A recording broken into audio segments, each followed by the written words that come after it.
Hi, everyone. Thank you for joining today's webinar, NLIHC 2020 Policy Priorities.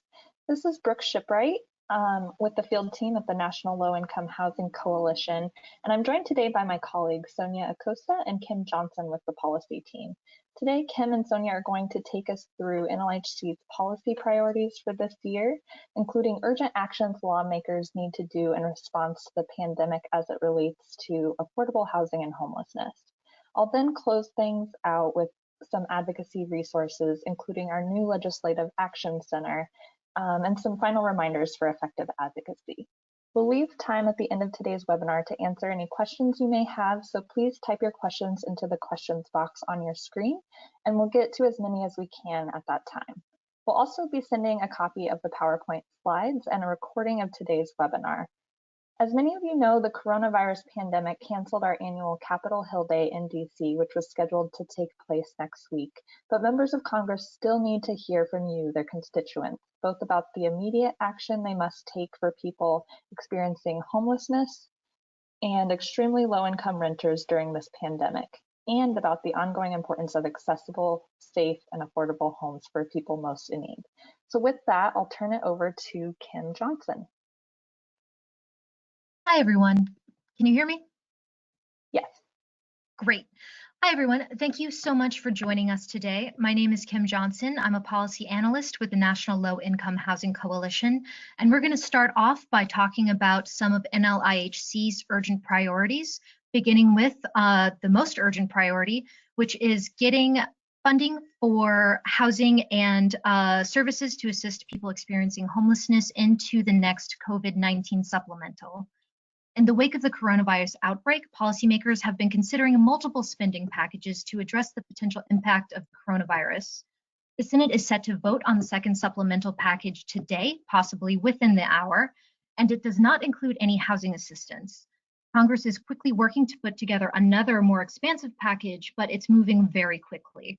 Some reports have said that Congress would like to have the package ready for a vote by the end of this week or the beginning of next, which is why there is an absolute urgency or advocacy around this issue.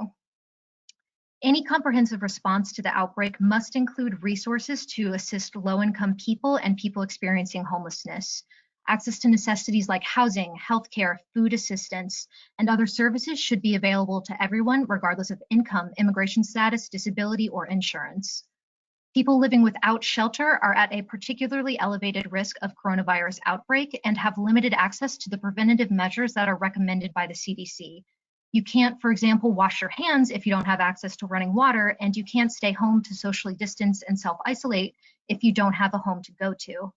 So in order to better address the needs of people experiencing homelessness, we're requesting $5 billion for additional McKinney-Vento Emergency Solutions Grant funding to help local communities address the urgent needs of people experiencing homelessness.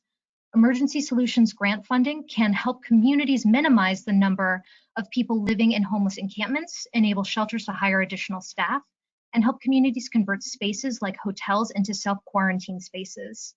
An additional $5 billion is needed to help those at risk of becoming homeless as a result of this crisis get into stable, affordable, accessible housing quickly so that they can keep themselves and others healthy. These additional resources provided to COCs should also be allowed to be used for medical respite care for people experiencing homelessness who are too frail or ill to recover in the streets, and for outreach and street medicine to ensure people experiencing homelessness have access to healthcare services. We're also calling for a moratorium on sweeps of homeless encampments, which is not only disruptive, but could spread coronavirus to new communities. In addition to these provisions for people experiencing homelessness, it's also crucial to prevent housing instability and homelessness among the lowest income households that might result from the coronavirus outbreak. Many low-income hourly wage workers may see reduced wages, whether because they have become sick themselves or need to take time off of work to care for a loved one, or because their employer cut back on their hours, or because of job loss due to the coronavirus outbreak. So we are also calling for a moratorium on foreclosures and evictions broadly, or at minimum, a moratorium on evictions in federally subsidized housing. Additionally, resources for legal services to protect tenants from unlawful evictions in the event that a moratorium is not put into effect or once moratoriums are lifted would be necessary. As some of you might know, during an address today, the president announced HUD would be suspending foreclosures and evictions. But as of now, it's unclear what exactly this entails.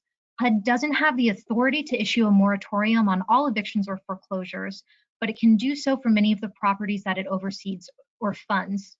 So based on what we're hearing, it sounds like HUD is either encouraging or requiring public housing agencies to cease evictions of public housing residents, and maybe issuing guidance to owners of other HUD subsidized properties to do the same.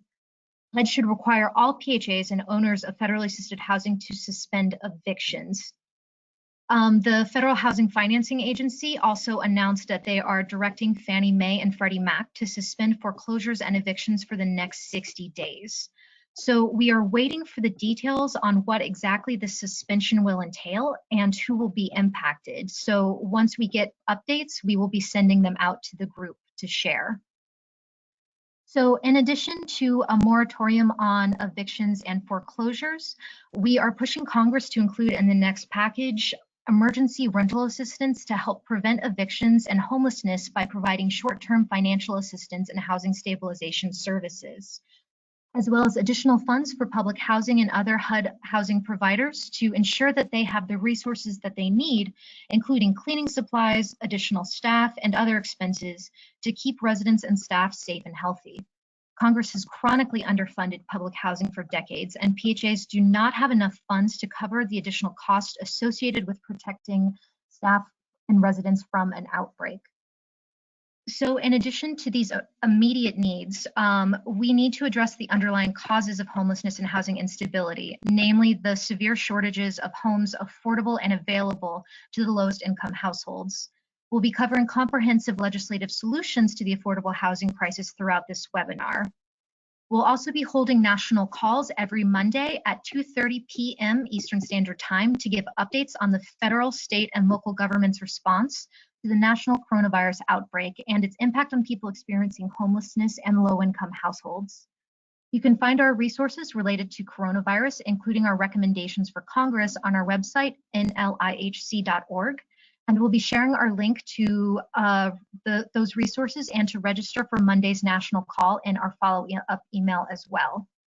So that's an overview of some of the stuff that we are doing to push Congress to include these very, very important provisions in the next supplemental package. And I'm going to hand it off to Sonia to cover our request for the FY21 budget. Thanks, Kim.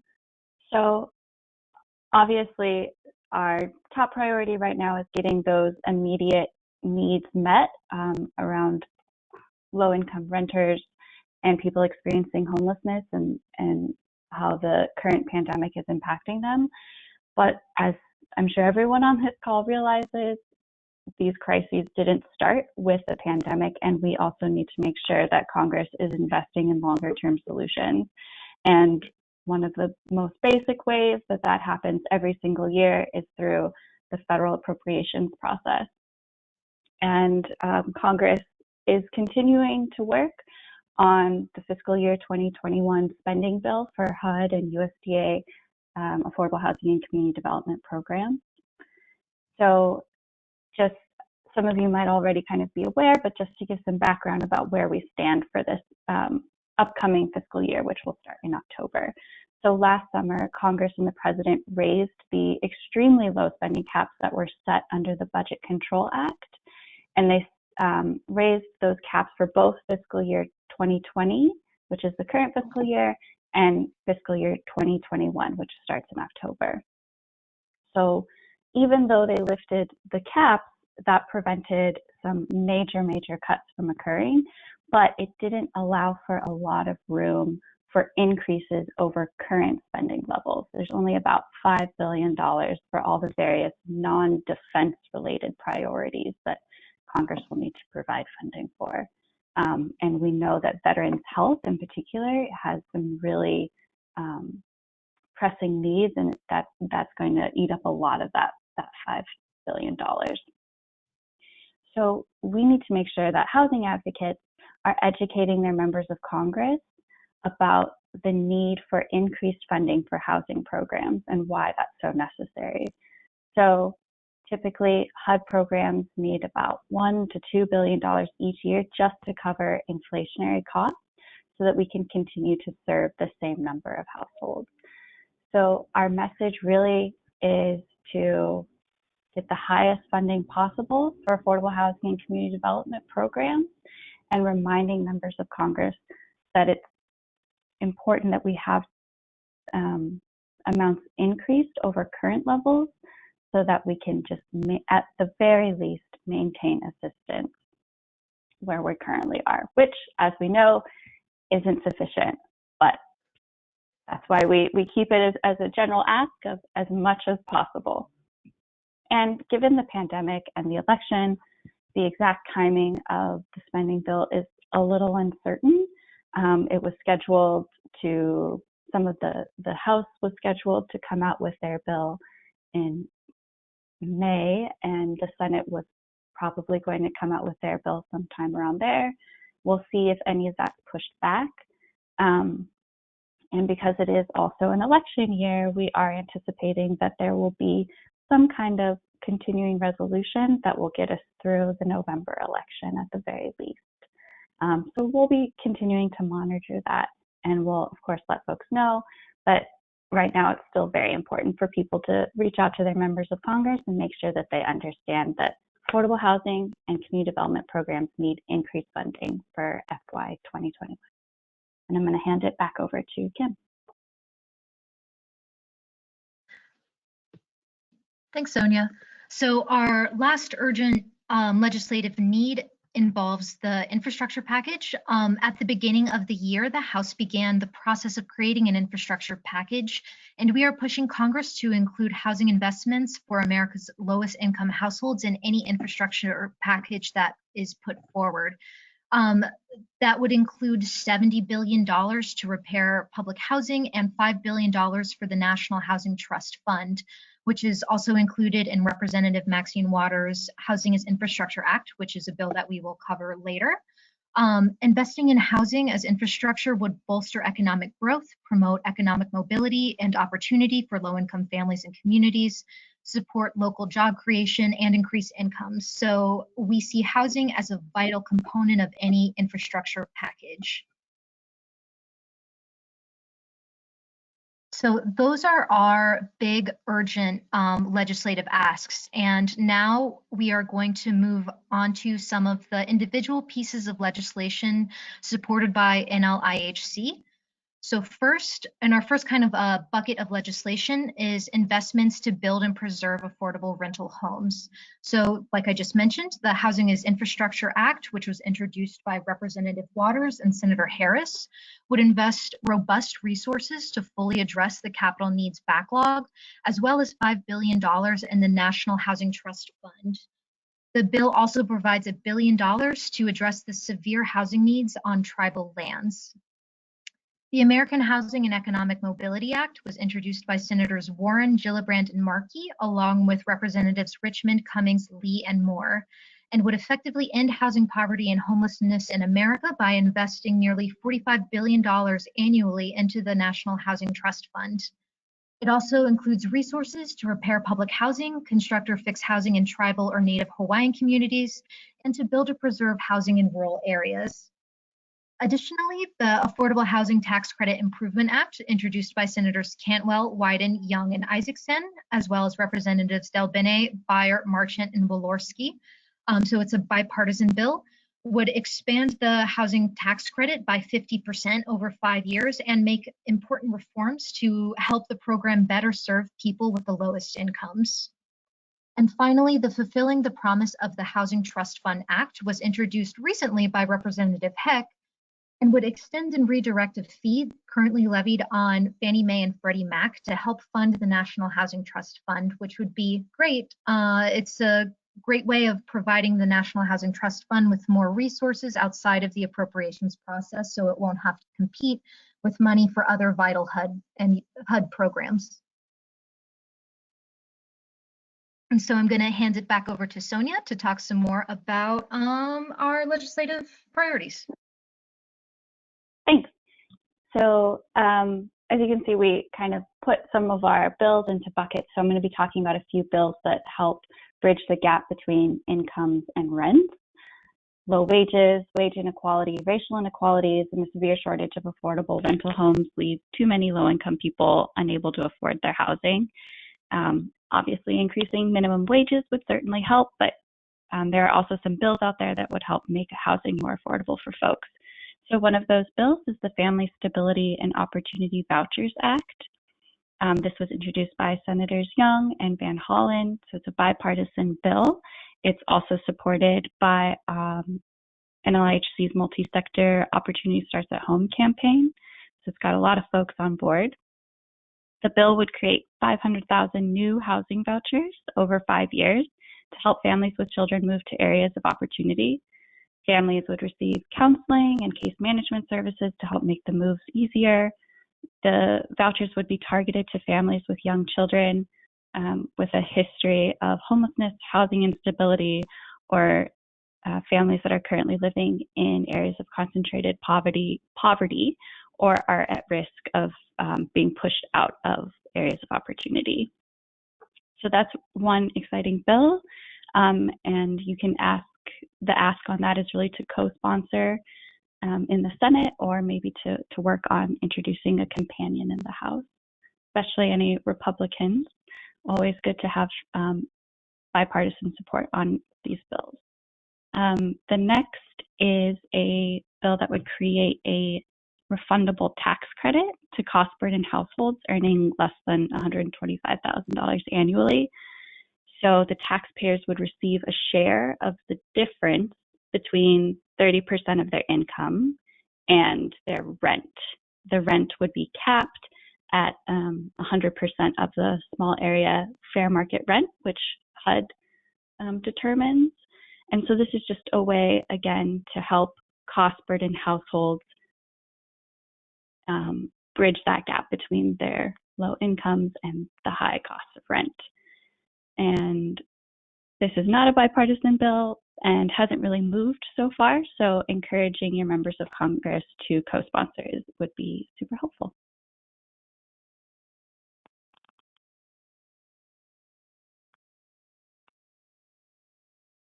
So our next bucket of priorities is preventing evictions and ending homelessness. Evictions have been on the rise across the country, and so we are looking for legislative solutions to help prevent them and the turmoil that evictions can often throw families into. So first we have the Eviction Crisis Act, which is another bipartisan piece of legislation introduced by Senators Bennett and Portman, along with Senators Brown and Young. It would establish a national housing stabilization fund to help extremely low-income households experiencing a sudden financial shock avoid eviction. This assistance could be used to help households pay their rent, utilities, or other expenses that must be paid in order to avoid an eviction. We'd love for a bipartisan bill to be introduced in the House as well. So if you are in a Republican district, it would be great to get in contact with your representative to express support for the Eviction Crisis Act.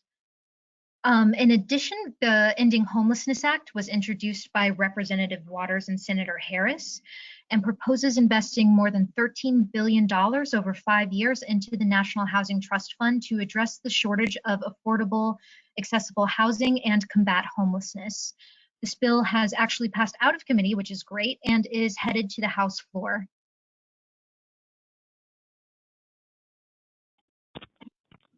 Great. I'm going to cover a few more bills about advancing fair housing equity. So a lot of the bills that we've covered so far talk about getting more resources, but we also want to ensure that as we are creating more affordable housing, everyone has access, equal access to safe, accessible, and affordable homes. And so these are a few bills that help address some housing equity issues, including 2 bills that prevent HUD from implementing harmful regulatory changes. So the first one is the Keep Families Together Act, and this bill would prevent HUD from implementing the Mixed Status Immigrant Family Rule, which was introduced last May. This proposed rule would prevent mixed status families from receiving HUD housing assistance. According to HUD's own analysis, the proposal would force 25,000 families, including 55,000 children, to either separate as a family so they can keep their housing assistance or face eviction and potentially homelessness. NLIHC strongly opposes the proposed rule and is really grateful for Congress leadership in pushing back against this, particularly Representative Sylvia Garcia and Senator Kirsten Gillibrand, who introduced the bills. The House bill did pass out of committee, so we're waiting for a vote in the House on that, and hasn't really moved in the Senate. You will probably hear us say that not a lot has moved in the Senate over and over again. So keeping that in mind, it's definitely important if you have Republican senators or connections in Kentucky with Majority Leader McConnell to really push them to bring more bills to the floor for votes. Another bill under this category is the Ensuring Equal Access to Shelter Act. This again prevents another rule from being implemented. The proposed rule for this has not actually been published, but we do know that Secretary Carson plans to drastically alter the 2016 Equal Access Rule. And this rule, the 2016 rule, provides critical protections for LGBTQIA folks experiencing homelessness. Secretary Carson has already removed the 2016 guidelines from the HUD website and has said that he will be putting out new guidelines. And from what we know, it's really going to take away a lot of these very important protections, and LGBTQIA individuals in particular people of color, experience homelessness at much higher rates than the broader public. So ensuring that they have access to shelter is incredibly important for their safety and security. The other bill under this category is the Fair Chance at Housing Act.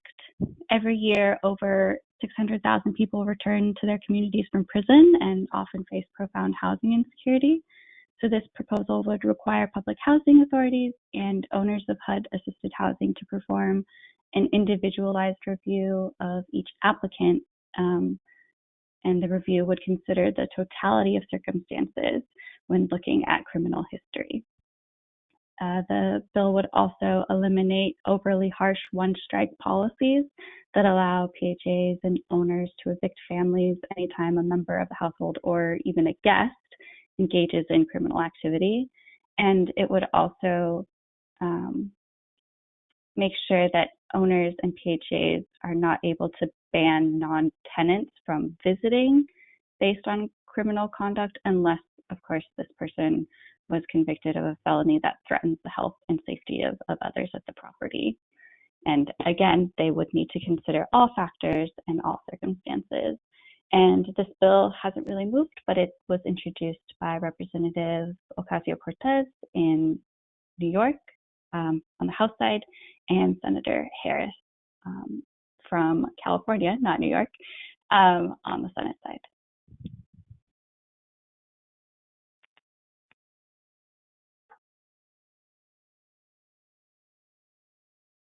And so two more of the big housing bills that we are making pushes for include the Public Housing Emergency Response Act. These two bills are geared around preserving public and other federally assisted housing. So the Public Housing and Emergency Response Act was introduced by Senator Warren and Representative Velazquez, and it would fully address the $70 billion capital needs backlog to repair and preserve public housing for current residents and future generations of public housing residents.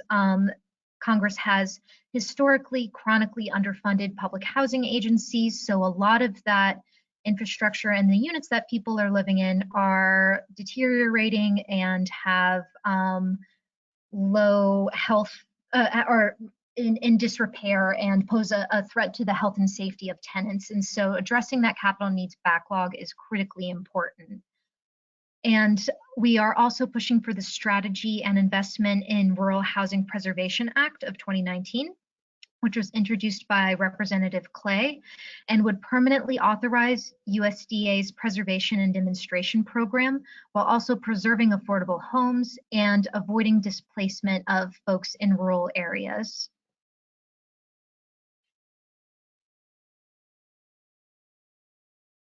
Okay, and then the last category for policy priorities and legislation is ensuring equitable disaster recovery.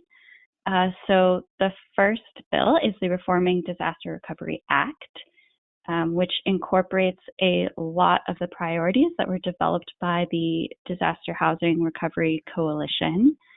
It permanently authorizes and reforms the federal government's primary long-term disaster rebuilding program, which is the Community Development Block Grant Disaster Recovery Program, or CDBG-DR. And CDBG-DR provides states and communities with the flexible resources needed to rebuild affordable housing and infrastructure after a disaster. This bill would ensure that these resources are targeted to those most in need. It prioritizes data transparency and oversight, which has been a huge issue after disasters. It makes sure that civil rights and fair housing are a priority when rebuilding communities, and it also encourages mitigation and resiliency so that we make sure that our communities are safe in future disasters. So this is another bipartisan, bicameral bill. It passed the House with bipartisan support, which is awesome. So not a huge need to reach out on the House side for this bill, unless you just want to thank your member of Congress for supporting it. The focus right now is really more on the Senate, and the Senate will actually be introducing a new version of the bill that incorporates some changes from some Republican members. So it'll be even stronger with more support, and hopefully can even move. We'll see. There's a lot going on, but we can always hope. The other bill under this category is the Housing Survivors of Major Disasters Act. And it does a few different things. The first is that it addresses the significant title documentation challenges that we've seen after disasters. And so this was a particularly huge issue after Hurricane Maria in Puerto Rico, and thousands of eligible disaster survivors were wrongfully denied FEMA assistance. Even though that was the biggest kind of case that we've seen was in Puerto Rico, it happens after every single major disaster that we've seen. And so this bill would ensure eligible survivors can easily navigate the FEMA application process. And it creates a new framework that helps low-income renters, people experiencing homelessness, residents of manufactured housing, people living on tribal lands, and others in kind of non-traditional housing situations get the assistance they need by being able to more easily prove that they live where they say they live. The other aspect of this bill is that it would require FEMA and HUD to analyze and publish a report on temporary disaster housing solutions like the Disaster Housing Assistance Program, or DHAP. DHAP provides housing assistance and wraparound services to disaster survivors and has been considered a best practice, particularly for marginalized households, by past Republican and Democratic administrations. Under this administration, FEMA has failed to join with HUD in providing DHAP after the major disasters that we've seen in the past few years.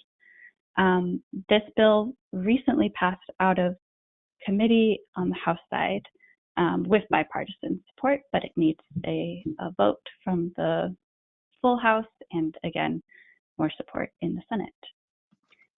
So that's like a quick overview of a lot of the bills that we have been working on and that we support. And now I'm going to turn it over to Brooke, who's going to talk about some resources to help you with your advocacy and some next steps. Great, thank you so much. This info that you and Kim shared is really helpful to know what key legislation advocates should be taking action on and what the key talking points and asks are for each. So before I jump into some advocacy resources and reminders for folks on the webinar today, I want to just pause there and get to the policy priorities questions that people have already been submitting. So Kim and Sonia, I'm going to direct these your way. The first one is related back to the coronavirus slide at the very beginning. Just clarifying, so it's $5 billion for ESG and additional resources for COC funded programs, right? So this is Sonia. Our current ask is $5 billion for ESG, and then we're asking for funding for additional funding for other programs. Our ask for $5 billion might also change. We're working really closely with our partners at the National Alliance to End Homelessness, who are, of course, working with their networks across the country to kind of gauge the need. So we're working with them, and that number might change. So if you are doing outreach and you want to be as specific as possible, you can use that $5 billion number, or you can keep it a little more general and say at least $5 billion. Again, we are continually updating our resources on this, so keep an eye on our website for kind of the most up-to-date information. Great. So the next question is also related to our coronavirus or COVID-19 work. Who should I be targeting when I reach out to my legislators around this issue? This is Kim. So I think that when you reach out to your legislators, obviously you're going to want to speak with your senators and your representatives in your state and district, and demanding that these resources be included in the next COVID-19 supplemental. The more people we have reaching out to the greater number of representatives, the better. Sonia, do you have any specific recommendations that you think would be helpful to share? Yeah, I would definitely encourage folks who have connections to members of Congress who are in positions of leadership to reach out. So, that would be Speaker Pelosi, Minority Leader McCarthy on the House side, as well as in the Senate, Mitch McConnell and Chuck Schumer. Also, any connections that you might have to members of Congress who sit on the authorizing or appropriation committees for housing. So on the House side, that would be House Financial Services, which is Chairwoman Waters, and Ranking Member McHenry? Yes, thank you. And then for appropriations, that would be Chair Price, North Carolina, and then Ranking Member Diaz-Balart. On the Senate side, it's Senate Banking, so that's Ranking Collins? Member is that's appropriations. I was thinking banking is Ranking Member is Sherrod Brown, and and then the chairman is Senator Crapo. On appropriations for the Senate, it's Chairwoman Susan Collins and Ranking Member Reed. So if any of those folks are your members of Congress, do some extra pushing, but honestly, as much support as we can get is definitely helpful. Great, thank you. And just a reminder for folks that you should be reaching out to, when you reach out to these offices, be sure to ask for their housing staffer. That's the best way to get the message across to the right person. And if you don't know who that is, you can contact your housing advocacy organizer at NLIHC, and I'm going to be providing a link to that in just a second for you to find who that is. So I'm going to pause there and let people continue to ask questions in the question box. And we'll get back to those in just a bit, but I want to move ahead and turn to an exciting new resource we have at NLIHC called the Legislative Action Center. We created this resource to serve as a one-stop shop for you to turn to for information and advocacy tools you can use to urge your members of Congress to protect and expand affordable housing solutions for the lowest income people, such as the key legislative priorities that Sonia and Kim shared with you today. So I want to provide just a quick overview of what you will find on the Legislative Action Center, but I would encourage you all to check it out more thoroughly on your own and to use it in your advocacy work. It can be accessed at the link on your screen, which is nlihc.org/take-action, I'm sorry. And then when you get to that page, you'll find 3 boxes at the top that you can click on to take action on those issues. We're going to be trying to update that with our most pressing priorities. Right now, we're still working on getting those updated, but you'll see in the first box links to our new COVID-19 page, which Kim mentioned earlier, with a bunch of resources and a link to the national call, as well as the fact sheet with our recommendations to a federal response. So as you scroll down in the Legislative Action Center, you'll find a link to find your members of Congress, a link to NLIHC's policy priorities, and as well as contact info for the team leads for the policy and field teams. And then you'll get to a menu of options by issue area, similarly to how Kim and Sonia presented our legislative priorities today, kind of group them into buckets so it's easier to kind of find what you're looking for.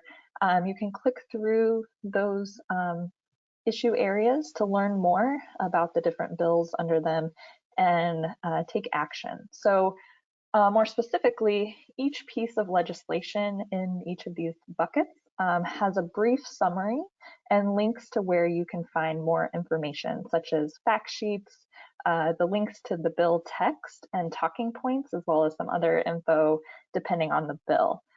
There's still a few remaining talking points we'll be uploading in the coming days, but for the most part, the key information you need is there. So I definitely encourage you to take a look at that. And feel free to reach out with any questions you might have. Each piece of legislation also has a take action button, which will take you to a new page to send your members of Congress an email about that bill. This take action page will have you fill out a quick form to identify your members of Congress, and then provides a sample email specific to that legislation that you can personalize and then send to them. So we're really excited about this new resource and hope it will prove to be a useful tool to you in your advocacy. So I want to leave you all today with, sorry, wrong slide there, with a few final tips and reminders for participating in advocacy activities.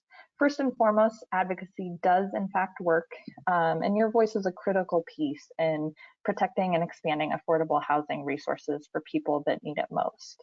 We hear time and again that members of Congress most want to hear from their constituents, and we have many examples where calls and emails from constituents helped move the needle when an urgent action was needed. And when you're connecting with your congressional offices, always be sure to identify yourself as a constituent, whether it's personally or through your work. And remember, the advocacy or lobbying activities you participate in are hopefully just one conversation in a series of conversations. The next point is to remember that you can meet with your members of Congress and their staff, both in DC and in their local in-district offices. You can use the congressional calendar linked here to know when your members of Congress will be on recess, meaning they'll be back home in their districts. This is a great time to schedule in-person meetings with them or invite them to tour your organization. Outside of meeting directly with your members of Congress, like I mentioned earlier, the best person for you to contact is the staff member who you've already developed a relationship with if you have. But after that, or if you haven't developed a relationship yet, you should always ask for the staff member who covers housing issues. The next point is to try to stay away from sending snail mail as part of your advocacy and rather rely on calls and emails, as this is the quickest way to reach your congressional offices and get your message to them. And especially with right now, all of the work around COVID-19, things are moving very quickly, and it's important to get your message there as quickly as possible.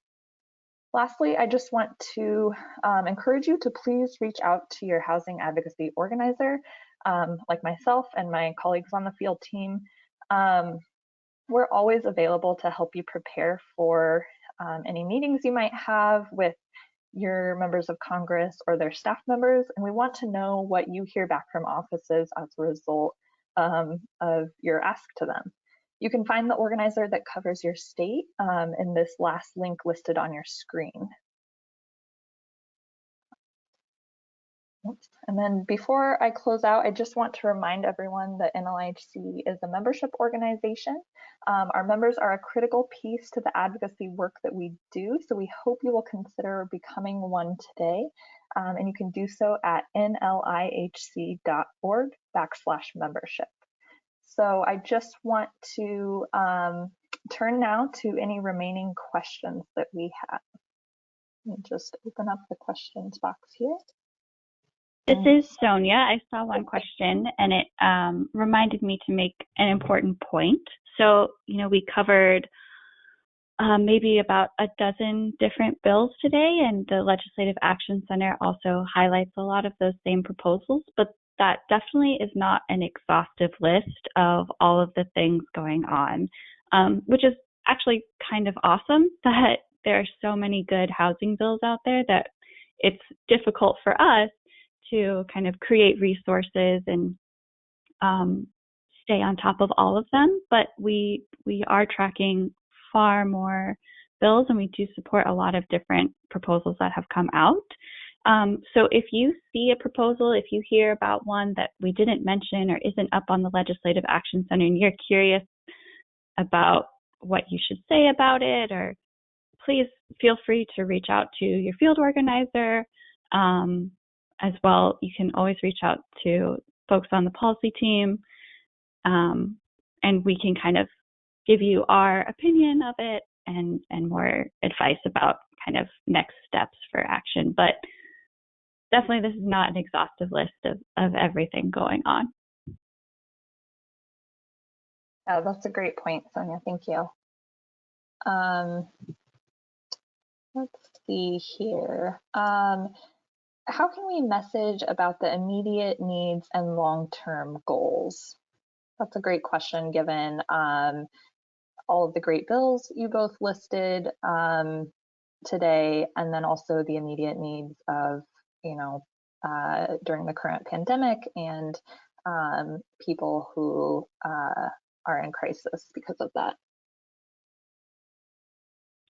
This is Sonia. I'll say, I think it's important to highlight that a lot of the urgent needs that we see are stemming from this larger lack of affordable housing. So, of course, we absolutely need to meet these urgent needs, but in the long term, we need to think about how to prevent these things from happening again.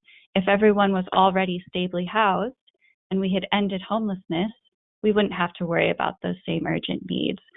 So kind of making sure that people are encouraging members of Congress to be forward-looking in how they're supporting different bills and proposals and funding different programs.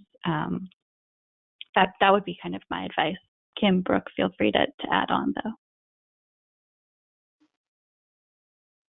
That is a great way of framing it, because we want to push for these urgent needs that need to be addressed now in the next COVID-19 supplemental.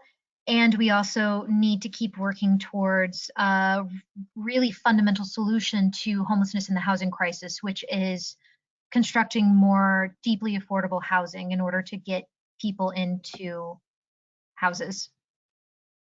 Mm-hmm. Yeah, and this is Brooke, and I would just add that by doing so, and apologies if either of you already mentioned this, but by the long-term goal of ending homelessness and housing poverty, you know, by creating more affordable homes, we're better preparing people with the lowest incomes in our country for, you know, the next disaster that happens, the next pandemic or other natural disaster, as well as other crises. So, you know, it can be tied in that way, by saying this is, you know, preparing for future disasters as well. And I'm seeing a question about, will this presentation be available after this webinar? Yes, it definitely will be. We will be sending a recording and the PowerPoint slides to everyone after today's webinar.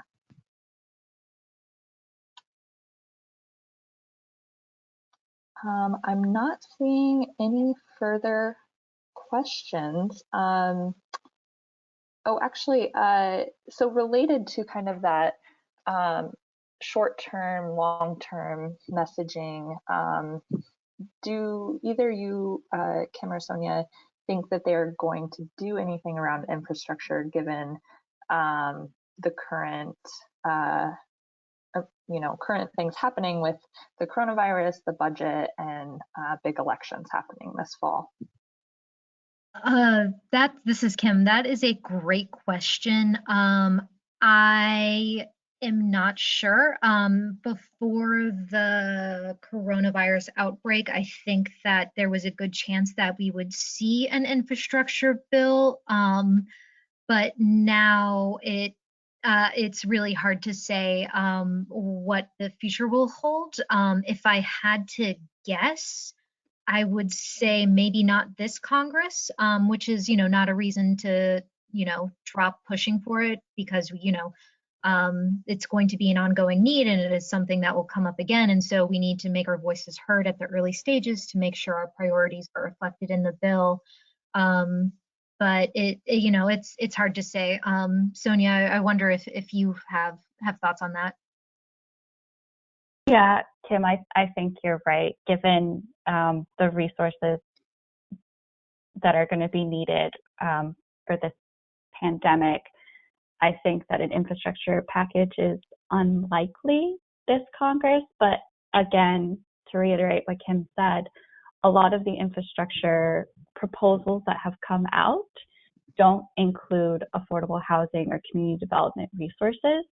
So we do need to continue pushing the message that housing is infrastructure, so that when Congress is able to take up an infrastructure package, it includes resources for housing. Great. One other question related to the COVID-19 pandemic right now. Are private sector entities, do either of you know, are they working on eviction moratoriums? Not to my knowledge. This is Kim. Any kind of eviction or foreclosure moratoriums that I've seen go up have been the result of state or local governments imposing them.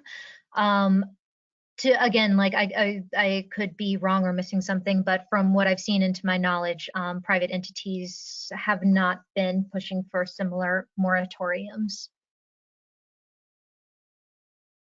Thank you.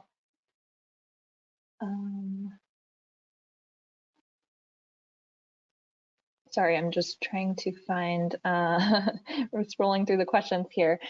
So on a slightly different but related topic, has NLIHC taken a position on the Trump administration's proposed changes to the regulations governing the Community Reinvestment Act? This is Sonia. I'm not entirely sure. Our regulations nerd, Ed Gramlich, has been following that for us. And I'm not positive if he has submitted comments or anything like that, but it's a little outside of our wheelhouse, so we definitely have been following the lead of our partners on that. Great, thanks. So one other question was related to Our Homes, Our Voices National Housing Week of Action, with given everything that's happening with COVID-19 and what our plans are for that. And for those of you who aren't familiar, Our Homes, Our Voices National Housing Week of Action is a time usually in early or late May where we people around the country host local events to really raise the issue of the lack of affordable housing across our country and to talk to their members of Congress and their staff about solutions. And it started out as a pushback against proposed cuts to the budget, and it's since expanded, still keeping our advocacy piece about the budget, but also including many of the legislative priorities you heard about today. And so to answer your question about what's happening this year with COVID-19, we have officially decided to postpone, sadly, the Our Homes, Our Voices National Housing Week of Action this year. We're hoping to postpone it sometime in the fall. We're still kind of working out what that might look like. There's a chance we will still do some a virtual activity during our originally planned week of action, which was May 2nd through the 12th. So stay tuned for that. We're going to be sending out more information on that as we form a plan on this. So thanks for that question, and thanks to everyone who was planning on participating in that. We'll keep in touch about that. One person also related to COVID-19, Kim, can you remind us what the timeline is for the next bill, the next package, and who are the key influencers that we should be reaching out to? Sure thing. So the second supplemental package, we're expecting the Senate to vote on it today, and that package does not include any resources for housing, but there is a third package that is in the works that our understanding is Congress is hoping to put together and pass very, very quickly. So from what we've heard, Congress is hoping to have something finalized by the end of this week or the beginning of next. So it's pretty urgent that folks give their senators and representatives a call to urge them to push push them to include provisions for housing and people experiencing homelessness in this next bill. Who are the influencers? Okay, we're going to try to remember all the folks again. Let's see. There is Senator Crapo, Senator Brown, Senator Reed, and Senator Collins, Representative Diaz-Balart, Representative Price. Who else, Sonia? Then Representative Waters and Representative McHenry. Thank you. And then, of course, leadership, Speaker Pelosi, Minority Leader McCarthy, and then the Senate Leader Mitch McConnell and Minority Leader Chuck Schumer. Nice. Great. I just really wanted to quiz you guys again, so so thank you for that. The next question we have is, did you say that the eviction moratorium that was just announced today is only for public housing agencies, or does it also apply to private subsidized housing? So as of now, go ahead. Oh, sorry, Sonia. Feel free to add on if I miss anything. As of now, it sounds like HUD is encouraging or requiring PHAs to cease evictions of public housing residents and maybe issuing guidance to owners of other HUD subsidized properties to do the same. FHFA has announced that they are directing Fannie Mae and Freddie Mac to suspend foreclosures and evictions for the next 60 days, but none of those provisions apply to the private housing market. So we are still calling for Congress to enact a national moratorium on evictions and foreclosures during this crisis. And I was just going to add that the more information about that is being posted right now as we're on this webinar. So we're still trying to kind of play catch up to see what exactly that all entails. Yeah, and I would just, this is Brooke, I would just encourage you all to check out the the website that we have on COVID-19. We're going to try to keep that as up to date as possible. We know that things are, you know, constantly changing and moving, but definitely keep tuning into that for more details. And someone had a question about what is the bill number for the second package?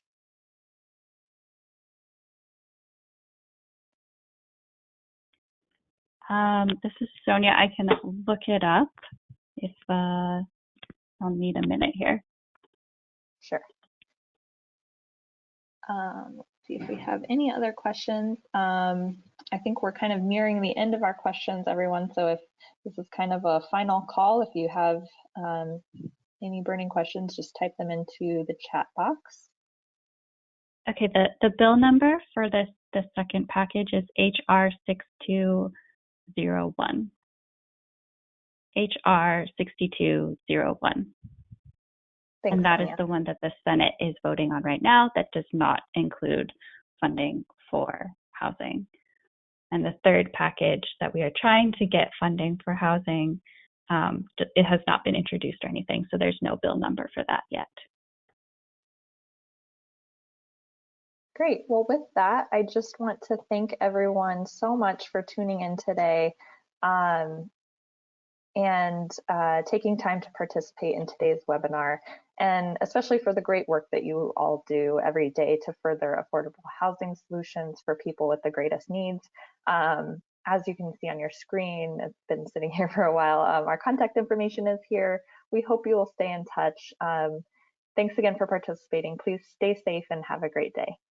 Bye, everyone. Thanks, everyone. Be well. Thanks, everyone.